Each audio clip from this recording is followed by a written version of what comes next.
بسم الله الرحمن الرحيم. يا أيها المزمل قم الليل إلا قليلا نصفه أو انقص منه قليلا أو زد عليه ورتل القرآن ترتيلا إنا سنلقي عليك قولا ثقيلا إن ناشئة الليل هي أشد وطئا وأقوم قيلا إن لك في النهار سبحا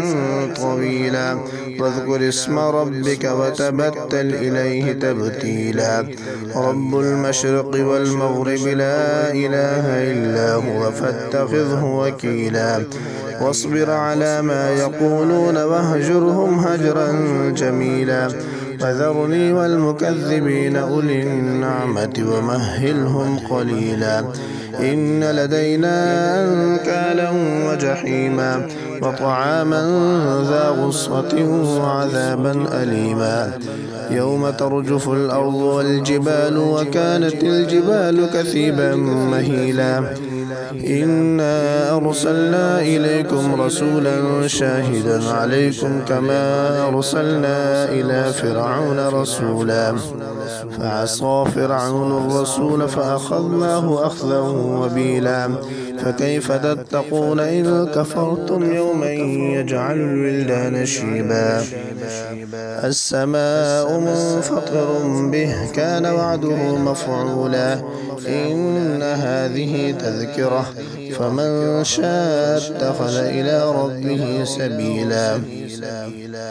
إن ربك يعلم أنك تقوم أدنى من ثلثي الليل ونصفه وثلثه وطائفة من الذين معك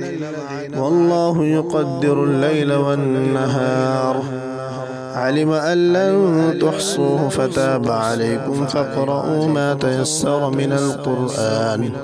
علم أن سيكون منكم مرضى وآخرون يضربون في الأرض يبتغون من فضل الله